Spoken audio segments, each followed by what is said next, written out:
一座会飘在海上的工厂，23个厨房，425个厨师，155台洗碗机，一趟7天的航程，要送出大约32万份餐。光是米，一个星期就吃掉超过9公吨。鸡蛋不是用颗算的，是用万颗算的。这个铁壳里满载将近1万个人，其中有2350个人签的是6到8个月不能回家的合约。它叫 Icon of the Seas， 中文一般翻成海洋标志号，目前世界上最大的邮轮之一。泳池、水滑梯、百老汇秀，网络上到处都是。这些我们今天完全不聊，今天只做一件事，把这艘船的厨房一项一项清点一遍，几个厨房，几个厨师，几台洗碗机，一趟吃掉多少米，用掉多少水，送出多少份餐，全部数一遍。数完之后再回头问一件很少人问的事，这座工厂里面的人到底是怎么活的。先把主角的身份证摊开。 Icon of the Seas 是皇家加勒比国际邮轮的旗舰，芬兰图尔库的 Meyer Turku 船厂建造，2023年11月交船，2024年1月首航，造价18亿多欧元，总吨位24万8千多，船长364公尺多，船宽48公尺多，20层甲板，24万8千多吨是什么概念？铁达尼号的总吨位是4万6千多，把5艘铁达尼号叠在一起还装不满这一艘。船长364公尺多又是什么概念？台北101，高508公尺。这艘船如果立起来，大概是101的3/4，横着摆，比3座标准足球场排成一列还长。载客量呢？2人1房的标准算法是5610人，但房间可以加床，可以塞第3个、第4个人，满载上限是7600人，船员2350人，7600加2350等于9950，将近1万个人住在同一个铁壳里，一起飘在海上7天。1万个人是什么概念？美国海军的尼米兹级核动力航空母舰，连舰上编制带舰载机连队，满编大约5000多人。也就是说，这艘邮轮满载的人数比一艘核动力航母还多了将近1倍。可是差别在哪里？航母上那5000多人是拿薪水、听命令、吃配给的军人，开饭时间到就去排队，给什么吃什么。这艘船上的7600个人是付钱来度假的客人，他们可以在任何时间走进任何一家餐厅，说我现在想吃这个。这就是这座厨房要解的题目，不是喂饱1万人，是随时随地喂饱1万个想吃什么就吃什么的人。顺带把2026年的状态更新一下， Icon of the Seas 到今天还挂着世界最大邮轮的头衔，只是这个头衔已经不是他一个人的。同一级的第2艘 Star of the Seas 在2025年8月投入营运，第3艘 Legend of the Seas 在2026年7月首航，从罗马的外港出发，跑7晚的西地中海航线，中途停马赛和巴塞隆纳。3艘船的总吨位完全一样，并列世界最大，谁也没有超车谁。不同资料库给的吨位数字略有出入，有的写24万8千多，有的写25万出头。这是因为总吨位是一个容积换算值，不是重量，计算基准稍微不同就会差一点。这个我们先前专门聊过，不赘述。重点是同一级的船就是同一套厨房逻辑，同一套设备规格，所以底下每一个数字你都可以当成整个 Icon 级的规格来听。第一项开始清点，这艘船上到底有几个厨房？23个。注意，不是23个炉台，是23个各自独立的厨房。邮轮的行话叫 Galley， 海上厨房。23个厨房，供应27家餐厅，加上各层楼的酒吧，全船的餐饮点超过40个。里面有什么3层楼打通的主餐厅，几乎24小时不打烊的自助餐厅，玻璃穹顶底下一整排5个摊位的美食街，往上还有8道菜的高级晚宴，12人座的私人包厢餐桌。换个讲法你就懂了，这艘船上塞了一整条餐厅街，而且这23个厨房不是各做各的，他们共用同一批冷冻库，同一批干货仓，同一条走道。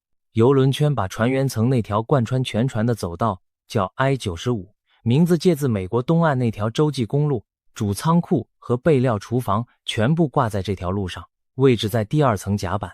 我们给它取个绰号就叫船渡高速公路。这条线我们后面还会用到。客人在楼上吃饭，货在楼下跑，那是2个完全不相通的世界。第二项，人。这艘船上有几个厨师？425个。皇家加勒比官方的厨房专访讲得很细，光是主餐厅那一个厨房里面就有45个人。45个人要服务多少客人？主餐厅一个晚上在3个半小时里面要送出6000克晚餐，这是什么概念？把它拆开算一次，3个半小时是210分钟，6000除以210等于每分钟超过28克，换算成秒，大约每2秒一盘，而且是连续3个半小时，中间不能停。台湾办桌的总铺师，一场流水席出个50-60桌已经是硬仗了，这里是每2秒一盘，连出3个半小时，每一盘都要有主菜，有配菜，有酱汁，要摆盘，还要是热的。425个厨师分布在23个厨房，平均一个厨房18个人，但实际上不是平均分。主餐厅吃掉最多人力，某些专门餐厅只有5-6个人。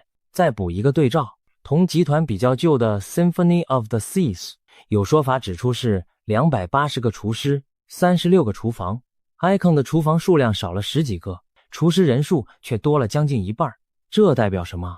代表这一代的设计思路是把厨房集中，把人集中，靠动线效率去换产能。好处是备料共用，人力可以互相支援。坏处呢？一旦某个环节塞住，塞的是整条线，那425个人在里面是怎么排的？厨房从来不是一群人挤在一起乱煮，它是一个阶级非常清楚的组织。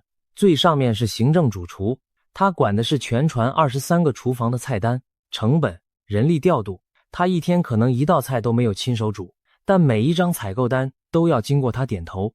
再下来是各个厨房的主厨跟副主厨，他们负责的是一个厨房的节奏，谁先出，谁后出，哪一站塞住了，要从哪里调人过去补。再下来是分站的厨师，酱汁站、烧烤站、冷盘站、汤站、甜点站，各管各的。这种分站制度是100多年前法国人留下来的老东西，到现在几乎没有变过，因为还没有人想出更好的办法。最底下是备料组跟洗涤组，切菜、去皮、分装、洗锅、收碗，这一层的人数最多，被看见的机会最少，而且这些人不会同一个时间上班。船是24小时运转的，厨房排的是轮班，凌晨的面包班、早餐班、午餐班、晚餐班、宵夜班，一层叠一层。所以425个厨师从来不会425个人同时站在炉前，任何一个时间点真正在动的大概是一半左右。换句话说，你在船上任何一个时刻走进任何一家餐厅，背后撑着你那一盘的大概是200多个人。从现在开始，我们就把这23个厨房加上底下的仓库区统称为铁壳工厂，因为讲到后面你会发现它真的不能再叫厨房了。第3项，洗碗机。7600个客人加2350个船员，一天3餐加宵夜加下午茶，这些碗盘刀叉杯子锅具谁洗？答案是150几台洗碗机。 Cruise Industry News 在2024年5月刊出的报道，引用德国厨具大厂 Hobart 提供的资料，把数字拆得清清楚楚。台下型洗碗机82台，先兆式洗碗机42台，专门洗器具的15台，大型输送带式9台，栏架式7台，全部加起来155台。155台工业洗碗机装在同一艘船的肚子里，这是什么概念？台湾一家生意很好的连锁火锅店，后场一台洗碗机通常就打死了，大型宴会厅也不过2-3台。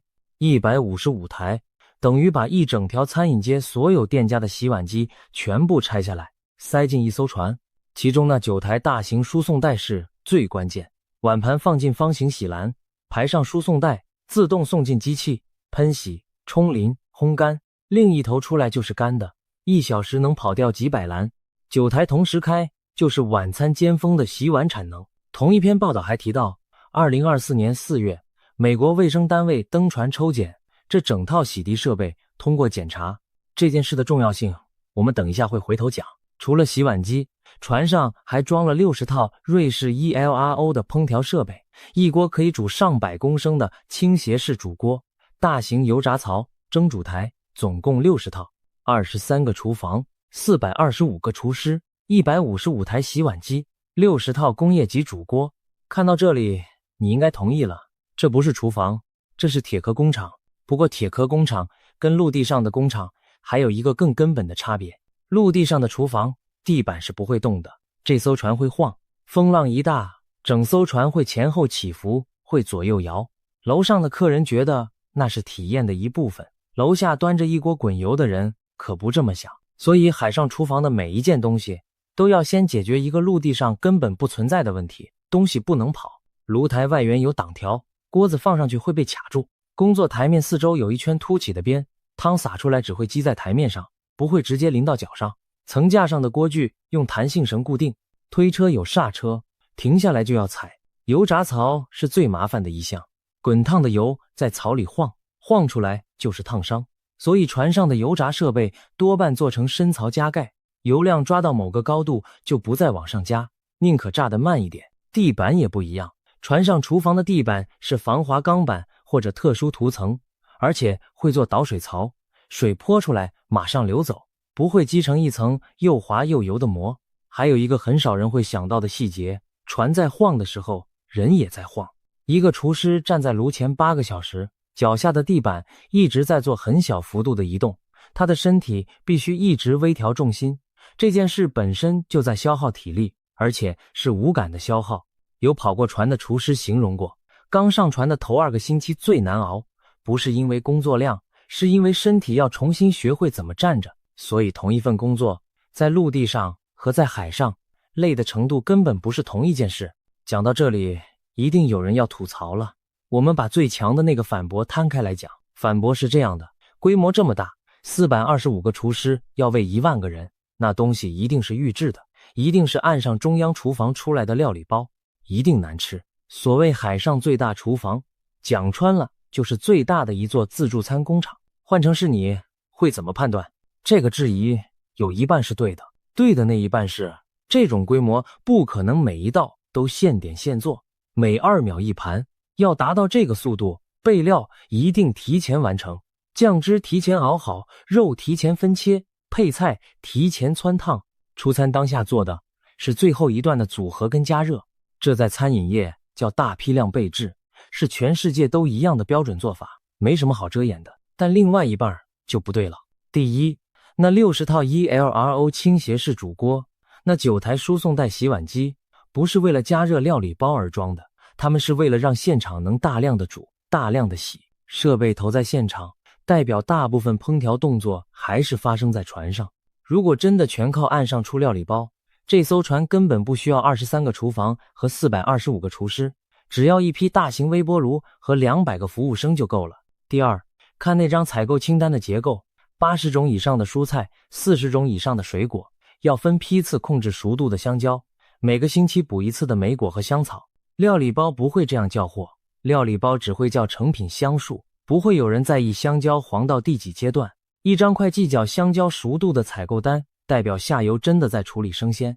第三，也是最现实的一点，邮轮的生意模式高度依赖回头客，一趟航程7天，客人1天在船上吃4、5餐，难吃的东西藏不住7天，第3天就会被写成网络文章。所以比较准确的讲法是这样，这座铁壳工厂确实是工厂，但它是一座把备料工业化、把出餐现场化的工厂。它不是在跟米其林比细腻，它在解一道完全不同的题目，怎么在一个会晃、会缺料、叫不到货、跑不掉的密闭空间里，连续7天，1天4万多份，还不出食安事故。这一题，台湾任何一家餐厅都不必解。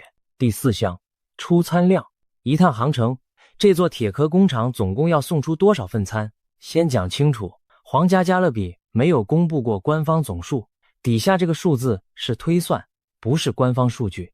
有说法指出，同集团的 Symphony of the Seas 一天出3万份餐，它的载客上限比 Icon 少了将近1000人，而且 Icon 还多了整整一条美食街。换 Icon 的规格算一次，船上满载9950人，3餐跑不掉。而且邮轮是全天供餐，甜点站、披萨窗口、宵夜自助、下午茶、房间送餐，全部都算在船票里。客人一天拿4-5次是常态，抓一个保守值，每人每天4份半，9950乘上4份半等于44000多份，这是一天，再乘以7天等于31万多份。把零碎的甜点、宵夜、房间、送餐全部算进去，32万份，就是海上最大厨房一趟航程的出货量级。32万份是什么概念？台湾一家生意很好的便当店，一天卖300个便当，一年不休息也才109000多个。这艘船跑一趟7天，出的餐量等于那家便当店卖3年。换一个算法，32万份除以7天，一天4万多份，一天有1440分钟，等于每分钟要交出31份餐。不管是深夜3点还是清晨5点，把整艘船24小时摊平，平均每2秒钟就有一份食物离开某一个出餐口。那他一年跑几趟，扣掉进物保养和换季调度，大概40几趟。第5项，采购清单。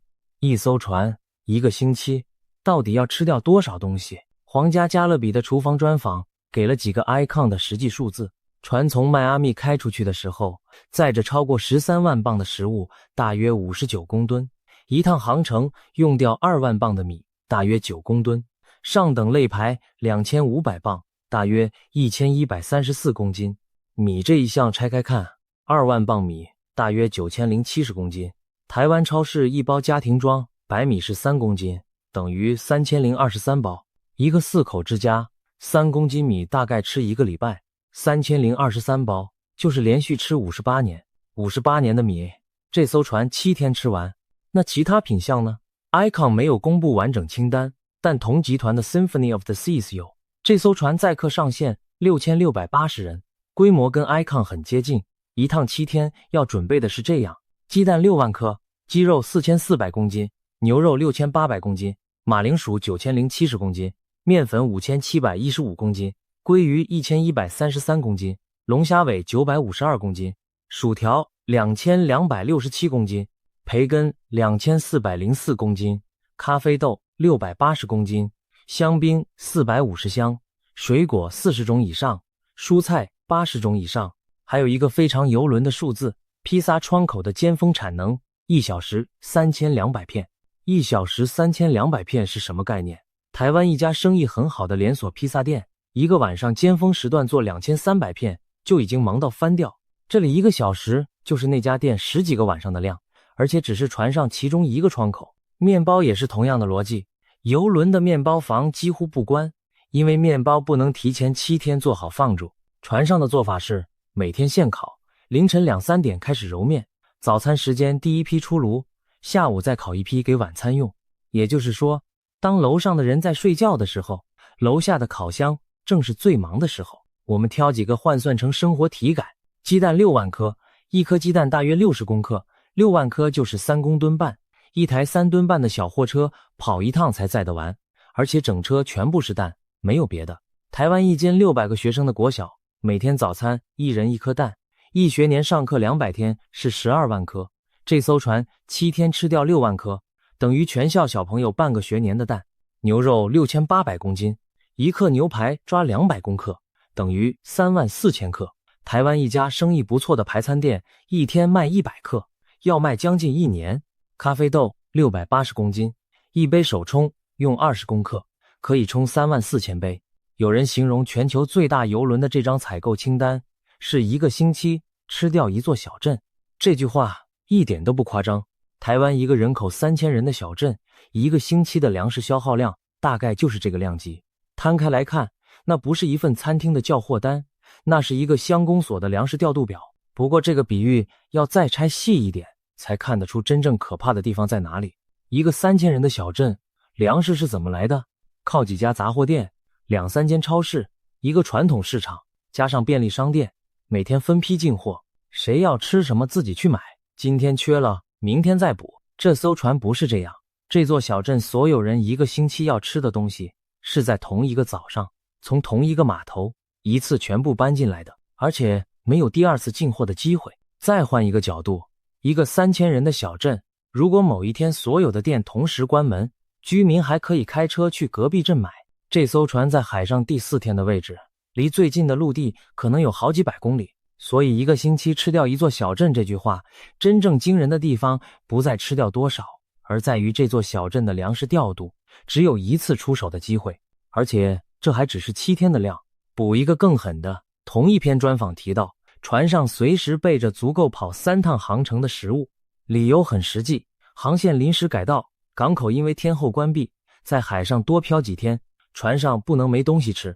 那13万磅只是这一趟预计要用的，仓库深处还压着更多，补货的节奏也不一样。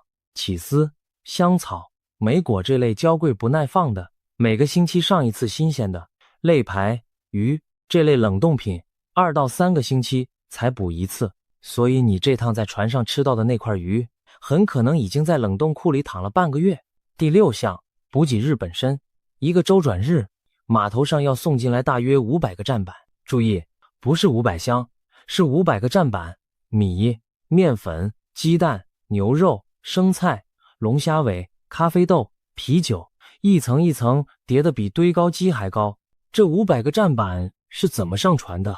业界的说法是，一趟航程的食物和饮料平均要动用大约15台货柜车，动员100多名工作人员，整套作业最长跑到8个小时，而这8个小时还要跟乘客下船、清仓、换床单、补油、加水、垃圾下船、港务与卫生查验全部挤在同一个早上。那个早上大概是这样的：船6点多靠岸，7点乘客拖着行李下船，同一时间船尾的货舱门打开，堆高机一台接一台把站板推进去，船员在里面拆板、扫码、分类，送进冷冻库、冷藏库、干货舱。中午过后，新的乘客开始上船，傍晚缆绳解开，船走了。隔天早上7点，第一批7000多人的早餐照常出现在自助餐台上。同一个早上，这艘船要放下5000多个乘客，再收上5000多个新的乘客，从清空到重新装满，通常在8小时之内结束。8小时，500个站板，10000个人，没有任何一个环节可以晚。为什么？因为船不会等，而且邮轮这门生意，时间就是钱，船靠在码头上的每一个小时都不赚钱，还要付港口费，所以整个班表是倒着排的。先定好傍晚几点结缆，再往回推，每一批货几点必须到位。那如果某一车生菜塞在路上呢？那就是少一项。这一趟就没有这个东西，没有任何补救办法，所以码头那边的人远比船上的人更怕迟到。顺着这批货往下走，就走到这艘船最深的地方，冷冻库跟仓库区。这一块的确切坪数，皇家加勒比没有公布，造船厂也没有放出图面，任何斩钉截铁的数字都要打折扣。但有几件事是确定的：第一，它一定大到能塞下3趟航程的食物，一趟13万磅，3趟就是将近40万磅，大约180公吨，那是这个空间的设计基准。第二，它不是一间大冷冻库，是一整排不同温层的房间，蔬果要冷藏，肉品海鲜要低温冷冻，乳制品、面团、冰淇淋各有各的温度，而且必须实体隔开，避免交叉污染。这些房间集中在低层甲板，靠专用货梯往上送料，客人的房卡刷不进去，电梯按钮也按不到。第三，这里是全船最怕跳电的地方，厨房停1个小时，晚餐晚1点上，冷冻库停1个小时，180公吨的食材开始倒数计时。第7项，水。船在海上，四面八方都是水，但那是海水，不能喝，不能洗，不能煮饭。有资料指出 Icon of the Seas 超过90%的淡水是船自己在海上造出来的，用的是海水逆渗透，英文缩写 SWRO。 有说法指出，这套系统由4组独立的处理列组成，每一组配一台高压泵和一台能量回收装置，一边吸海水，一边吐淡水。要造多少才够？邮轮业的通用估算是每个乘客每天用掉200到250公升的水，用250公升乘上9950人，一天大约250万公升，接近2500公吨。这是什么概念？一座50公尺的奥运标准游泳池，装满大约就是这个数。换句话说，这艘船每天要把一整座奥运泳池的水从海里榨出来，净化好，送到每一个水龙头，一天都不能停。这些水有很大一块直接进厨房，洗菜、洗米、煮汤、蒸饭、制冰、烫锅，还有那155台洗碗机，输送带式洗碗机1小时跑几百篮，每一篮都要喷洗，再冲淋。你在家里开水龙头冲碗那点水量，在这里根本是零头。所以这艘船在海上最忙的机器不只是引擎，还有那4组海水淡化机，他们必须一直跑赢楼上那几百个水龙头。顺带一提，这艘船的动力是6台瓦西兰多燃料主机，可以烧液化天然气，推进靠3具20百万瓦的吊舱推进器。船上7座泳池，6条滑水道的水也是同一套系统养出来的。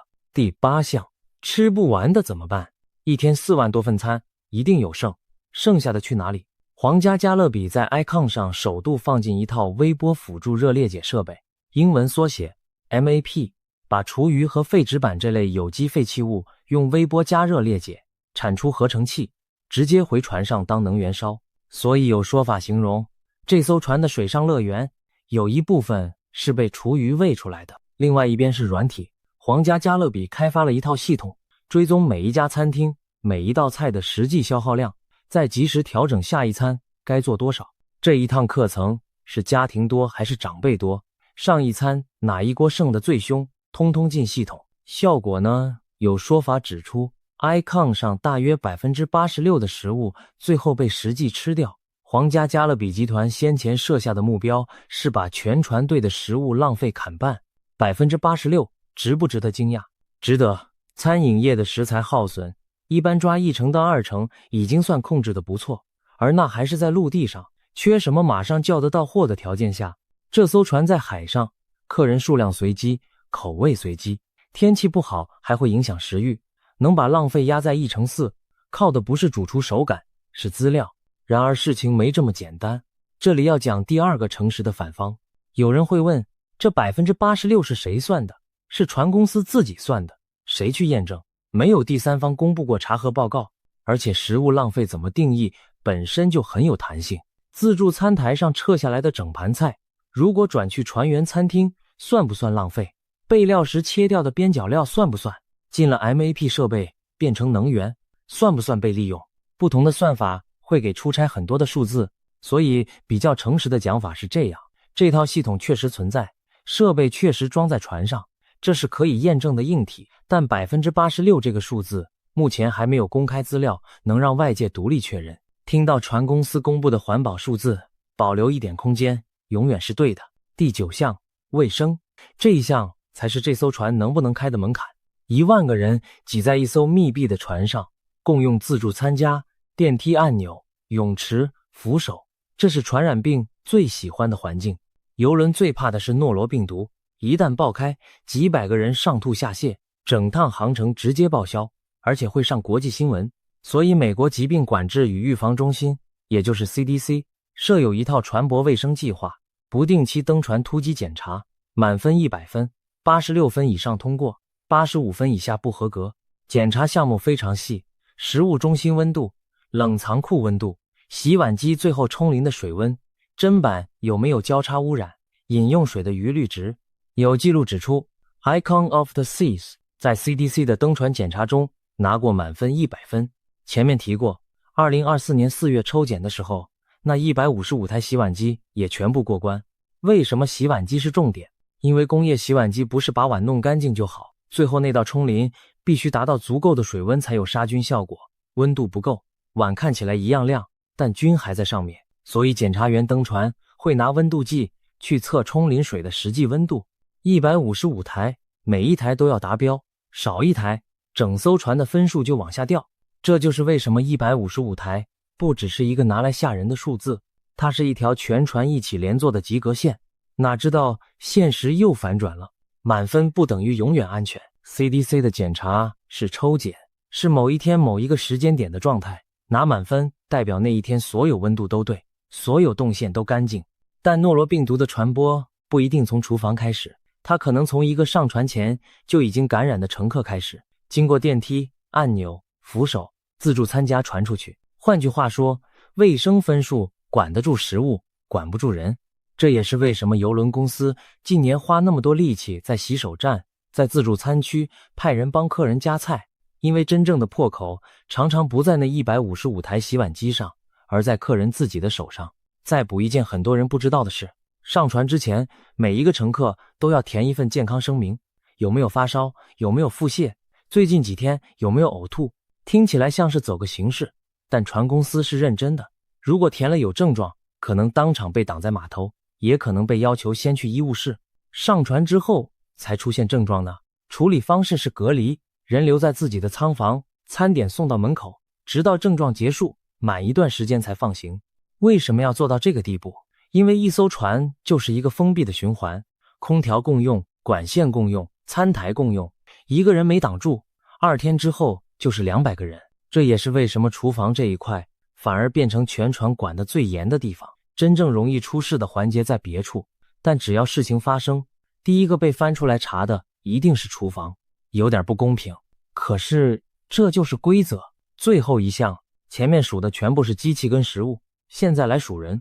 2350个船员，这2350个人里面，只有一小部分是你在餐厅、柜台、酒吧看得到的那些笑脸，更多的人在你这辈子都不会走进去的2层甲板底下。前面提过的船渡高速公路第2层甲板贯穿全船，客人永远走不进去。那里没有地毯，没有装饰，没有窗户，两边是铁门跟推车，天花板一路是外露管线，地上是防滑钢板。船员宿舍、船员餐厅、洗衣间、备料厨房、冷冻库入口全部挂在这条走道上。所以一艘船其实是2座城市叠在一起，楼上那座在度假，楼下那座在上班。我们给楼下这一座也取个绰号，就叫影子小镇。它跟楼上那座度假村同时开机，同时关机，但你从来看不到它。再讲工时，邮轮船员的合约一般是6到8个月一签，这几个月没有周末，没有国定假日，也没有请假回家这件事。厨房人员的工时，业界的说法是海上日8到12个小时，靠港日短一点。同集团旧船上被拍到的说法是厨师一天做10到12个小时。法律有没有管？有。2006年的海事劳工公约，简称 MLC， 规定任何24小时内至少要有10小时休息，任何7天内至少要有77小时休息，而且休息不能切得太碎，其中一段至少要连续6小时。77小时听起来还可以，我们算一次，一个星期168小时，扣掉77小时休息，剩下91小时，91除以7，一天13个小时。也就是说，法律容许的上限是一天工作13个小时，连续做7天，然后连续做6到8个月。这不是谁在钻漏洞，这就是海上常年的游戏规则。船在动，客人在吃，厨房没有理由关门。那为什么还这么多人抢着上船？因为钱，船员薪水以美元计价，而且包吃包住，没有房租，没有通勤费，没有水电瓦斯，连买衣服的机会都不多。对很多来自东南亚、东欧、加勒比海地区的人来说，在船上做8个月攒下来的钱，是家乡1-2年的收入。你选谁？想都不用想，去。代价也很清楚，8个月看不到小孩，看不到父母，没有1天完整的休假。船上的网络又贵又慢，跟家里视讯还要挑时间，因为船一直在移动，时区一直在变。合约结束回家休2个月，再上一艘船。这几年有没有改善？有一些。Icon 这一级的船在设计阶段，特地为船员规划了一整个船员社区，室内外酒吧、健身房、理发店、游戏室、咖啡吧、交易厅，还有一间商店。宿舍也出现一种 L 型舱房，2个人合住的时候，床铺彼此错开，各自留下一小块真正属于自己的空间。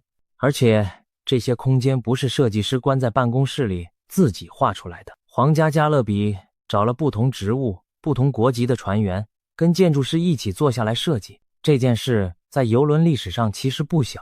过去船员空间常年是剩下来的空间，公共区、客舱、剧院、机舱全部安排完，剩下的缝才塞给船员。